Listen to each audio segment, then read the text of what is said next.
Welcome भाई लोग, आप सभी लोगों का कैम्ब्रिज क्लास में स्वागत है। इसमें स्पीडी रेलवे साइंस का क्वेश्चन करने वाले हैं, तो बिना समय बर्बाद किए क्वेश्चन की तरफ आगे बढ़ते हैं। इसका सबसे पहला क्वेश्चन क्या दिया गया है, इकाई समय में तय की गई दूरी क्या कहलाती है? चाल कहलाती है। इसे दूसरा क्वेश्चन देखते हैं, इकाई समय में निश्चित दिशा में तय की गई दूरी क्या? वेग कहलाती है। देखिए, इसमें बस फोकस करना है कि एक दिशा की अगर बात करें तो क्या वेग आएगा, और जबकि अगर दूरी तय कर रही है तो वो चाल कहलाती है।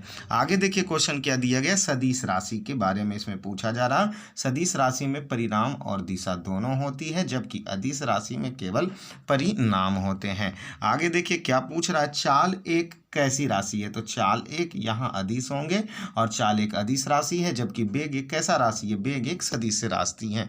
आगे देखिए क्या पूछ रहा है, किसी वस्तु द्वारा निश्चित दिशा में स्थान जो परिवर्तन होता है वो क्या कहलाता है? तो विस्थापन कहलाते हैं। देखिए अगला क्वेश्चन है, विस्थापन शून्य हो सकते हैं लेकिन तय की गई दूरी शून्य नहीं होती है। दूरी कभी शून्य नहीं होता है, बल्कि विस्थापन शून्य हो सकते हैं। आगे देखिए, वेग में प्रति इकाई समय होने वाले परिवर्तन उस पिंड का क्या कहलाता? त्वरण कहलाते हैं। जो भी वेग में प्रति इकाई समय में परिवर्तन होता है उसे त्वरण कहते हैं। आगे देखिए, त्वरण और विस्थापन दोनों कैसी राशि है? अगले क्वेश्चन पूछ रहा है, तो त्वरण और विस्थापन दोनों ही सदिश राशि होते हैं।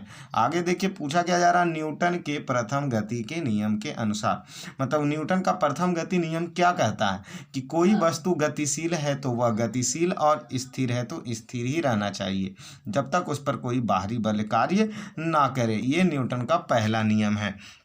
आगे देखिए क्या कह रहा, विराम जड़त्व। विराम जड़त्व के कारण रुकी हुई गाड़ी को आकस्मिकता, मतलब तुरंत चलने से यात्री पीछे की ओर झुक जाती है। ये किसके कारण होता है? तो विराम जड़त्व के कारण होते हैं। आगे देखिए, गति जड़त्व के बतला रहा है कि गति जड़त्व के कारण चलती हुई गाड़ी को अचानक रुकने पर यात्री आगे की ओर झुक जाती है।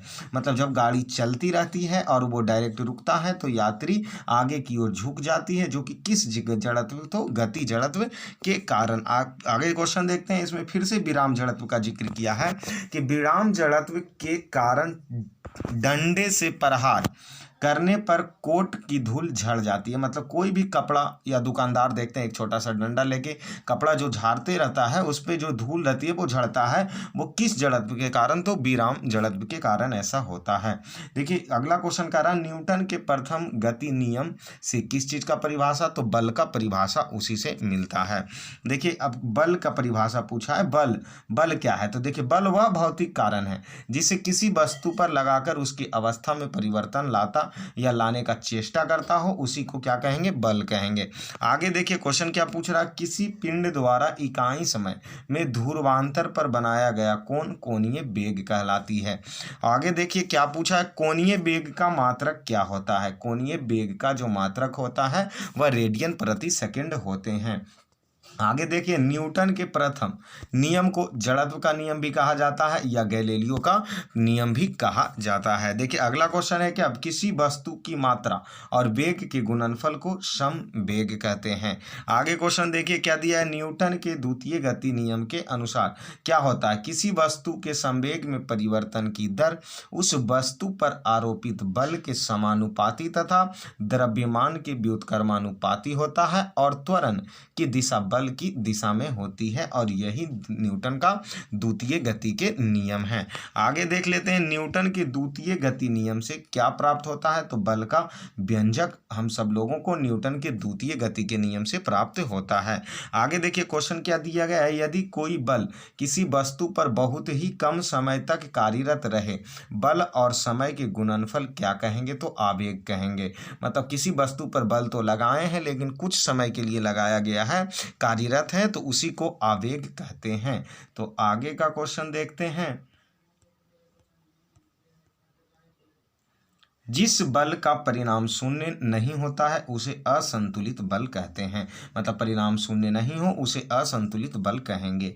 यहाँ देखिए न्यूटन के तृतीय गति नियम के अनुसार क्या होता है, प्रत्येक क्रिया के बराबर परंतु विपरीत दिशा में प्रतिक्रिया होती है, और यही न्यूटन का तीसरा गति का नियम है। आगे देखिए संवेग संरक्षण सिद्धांत के अनुसार क्या होता है, तो संवेग संरक्षण सिद्धांत के अनुसार यदि कणों के किसी समूह पर कोई बाहरी बल नहीं लग रहा है तो वह निकाय के कुल संवेग अपरिवर्तित होंगे। जब तक कि बाहरी बल कोई भी कणों पर नहीं लग रहा है तो उसका संवेग क्या होता है, अपरिवर्तित रहते हैं। यहाँ देखिए अभिकेंद्री बल के बारे में पूछा गया है कि वस्तु वृत्ताकार मार्ग पर चलती है तो उस पर बल वृत्त के केंद्र की ओर कार्य करता है और इसी को अभिकेंद्री बल कहते हैं। अपकेंद्री बल अगले में पूछा है कि प्रतिक्रिया बल वृत्ताकार पथ पर चालायमान वस्तु द्वारा अन्य वस्तु पर लगता है और इसी को अपकेंद्रीय बल कहते हैं। आगे देखिए क्वेश्चन फिर क्या दिया है, पृथ्वी का सूर्य चारों ओर घूमना, मतलब सूर्य के चारों ओर जो पृथ्वी घूम रही है और इलेक्ट्रॉन के नाभिक के चारों ओर जो घूमता है वो कौन से बल के कारण, तो अभिकेंद्रिक बल के कारण ऐसी घटना होती है। देखिए आगे क्या दिया है, कपड़ा सूखने की मशीन एवं दूध से मक्खन निकालने वाली मशीन कौन सी बल पर कार्य करती है, तो अपकेंद्रीय बल पर कार्य करती है।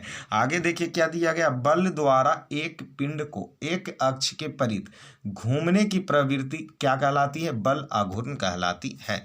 आगे देखिए बल आघूर्ण पूछ रहा कौन सी राशि है, तो बल आघूर्ण एक सदिश राशि है और बल आघूर्ण का मात्रक क्या होता है, न्यूटन प्रति मीटर। रहा है कि किसी पिंड का भार वह बल है जिससे पृथ्वी अपने केंद्र की ओर खींचती है, मतलब पृथ्वी जो अपने केंद्र की ओर खींचती है वह भार ही वह बल कहलाता है। आगे देखिए क्या दे रहा है कि जब बल द्वारा किसी वस्तु में विस्थापन उत्पन्न किया जाता तो कार्य होने समझा जाता है, मतलब कि कुछ कार्य हुए हैं। आगे देखिए कार्य की माप लगाए गए बल तथा बल की दिशा में वस्तु के विस्थापन के गुणनफल के बराबर होते हैं और उसी से कार्य का माप किया जाता है। आगे देखिए कार्य करने की दर को शक्ति कहा जाता है जबकि कार्य करने की क्षमता को ऊर्जा कहा जाता है। आगे देखिए क्या दिया, कार्य और ऊर्जा का मात्रक क्या होता है, जूल होता है, जबकि शक्ति का मात्रक वाट होते हैं। आगे क्या क्वेश्चन दिया, ऊंचाई पर स्थित वस्तु स्प्रिंग बांध बनाकर रोके गए जल इत्यादि में कौन सी ऊर्जा, तो स्थितिज ऊर्जा होती है। आगे क्वेश्चन क्या दिया है कि घड़ी की चाबी में संचित ऊर्जा कौन सी ऊर्जा, स्थितिज ऊर्जा होती है। आगे फिर देखते हैं अगले क्वेश्चन की ऊर्जा संरक्षण के नियम। ऊर्जा संरक्षण के नियम के अनुसार ऊर्जा ना तो उत्पन्न की जाती है और ना ही नष्ट की जाती है और यही नियम ऊर्जा संरक्षण के नियम कहलाते हैं। आगे क्वेश्चन देख लेते हैं, एक अश्व शक्ति बराबर कितना वाट होता है, तो 746 वाट होते हैं। फिर अगला क्वेश्चन क्या दिया गया है कि वह न्यूनतम वेग जिससे प्रक्षेपित करने पर कोई पिंड पृथ्वी के गुरुत्वीय क्षेत्र से बाहर निकल जाता है उसे पलायन वेग कहते हैं। मतलब किसी एक न्यूनतम वेग के बारे में बतला रहा है जो कि अगर गुरुत्वीय क्षेत्र से बाहर निकले उसे कौन सा वेग कहेंगे, पलायन वेग कहेंगे। अगला क्वेश्चन क्या दिया, चंद्रमा पर छोटी जी का मान जो पृथ्वी पर के छोटी जी का मान का 1/6 गुना होता है। आगे देखते हैं क्या क्वेश्चन कह रहा है कि पृथ्वी के लिए पलायन वेग का मान कितना है, तो 11.2 किलोमीटर प्रति सेकेंड, जबकि सौर मंडल के लिए कितना पलायन वेग है, तो 42 किलोमीटर प्रति सेकेंड और तथा चंद्रमा के लिए पलायन वेग 2.4 किलोमीटर प्रति सेकेंड होते हैं। आगे देखिए क्या दिया गया, भू स्थित उपग्रह घूर्णन काल 24 घंटे के तुल्य होते हैं और वह पृथ्वी के सापेक्ष स्थित दिखाई पड़ता है। मतलब जो भू स्थित उपग्रह है उसका घूर्णन काल कितने घंटे का होता है, तो 24 घंटे के होते हैं। अगला क्या कह रहा है, दाब का एसआई मात्रक क्या होता है, न्यूटन प्रति वर्ग मीटर होते हैं या पास्कल होते हैं दाब का। आगे देखिए इसमें वायुमंडलीय माप, वायुमंडलीय किसके द्वारा मापी जाती है, तो बैरोमीटर के द्वारा मापा जाता है। इसमें पूछ रहा है क्या, वायुमंडलीय मापी का पारा अचानक बढ़ जाने से सूचित करता है कि मौसम कैसा होगा, तो मौसम स्वस्थ होंगे।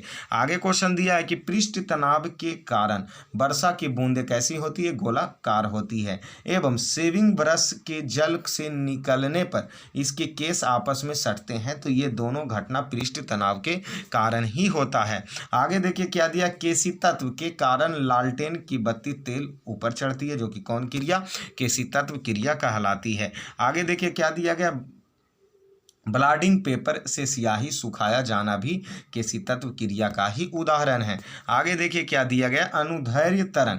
जो ध्वनि है वो कैसी तरंग है, अनुदैर्घ्य तरंग है, जबकि प्रकाश एक कैसी तरंग है, तो अनुप्रस्थ तरंग है। देखिए आवृत्ति का मापक किस में किया जाता है, तो HZ हर्ट्ज में आवृत्ति मापी जाती है। फिर क्वेश्चन क्या दिया गया है कि हवा में ध्वनि का वेग कितना होता है, तो 332 मीटर प्रति सेकेंड होती है, जबकि जल में ध्वनि का चाल 1400 मीटर प्रति सेकेंड होता है और लोहे में 5000 मीटर प्रति सेकेंड होती है। देखिए ध्वनि का वेग पर दाब का कोई प्रभाव नहीं पड़ता है। आगे देखिए क्वेश्चन क्या दिया, ध्वनि की चाल तरंगदैर्घ्य एवं आयाम पर भी निर्भर नहीं करती है। अगले क्वेश्चन में देखते हैं कि एक माध्यम से दूसरे माध्यम में जाने पर ध्वनि की आवृत्ति नहीं बदलती है। आगे क्वेश्चन देखते हैं कि 20 HZ से नीचे की आवृत्ति वाली ध्वनि तरंग का अपसरब 20 HZ से 20,000 HZ के बीच आवृत्ति वाले तरंग को श्रव्य तरंग कहा जाता है। मतलब जिसकी आवृत्ति 20 HZ से नीचे की आवृत्ति वाले ध्वनि तरंग को अपसरब तरंग कहेंगे, जबकि 20 से 20,000 बीच वाले में श्रव्य कहेंगे। और वही अगले क्वेश्चन में फिर क्या पूछ रहा है कि 20,000 HZ से ऊपर ध्वनि तरंग के पराश्रव्य तरंग कहा जाता है। और जबकि फिर देखिए इसमें क्या क्वेश्चन अगला दिया है कि 20 HZ से 20,000 HZ के बीच के तरंग को मानव कानों के द्वारा सुन सकते हैं। अगला क्वेश्चन क्या इसमें दिया है कि कुत्ता, बिल्ली, चमगादड़ इत्यादि 20,000 HZ से ऊपर की तरंग भी सुन सकते हैं। अगला क्वेश्चन क्या दिया है, पराश्रव्य तरंग का प्रयोग कहाँ कहाँ किया जाता है, तो समुद्र की गहराई तथा ट्यूमर का पता लगाने में तथा वायुयान तथा घड़ियों की ऊर्जा को साफ करने में हम सब पराश्रव्य तरंगों का प्रयोग किया जाता है। देखिए अगला क्या दिया, प्रतिध्वनि सुनने के लिए परावर्तक सतह के बीच कम से कम कितनी दूरी होना चाहिए, तो 17 मीटर की दूरी होना चाहिए। देखिए आगे क्या दिया, लोलक का आवर्तकाल लोलक के द्रव्यमान पर निर्भर नहीं करता है। अगले क्वेश्चन दिया, कान पर ध्वनि का प्रभाव कितने सेकंड तक बने रहते हैं, तो 1/10 सेकंड तक बने रहते हैं। देखिए इसमें मेयर सूत्र के बारे में पूछा गया है कि CP - CB = R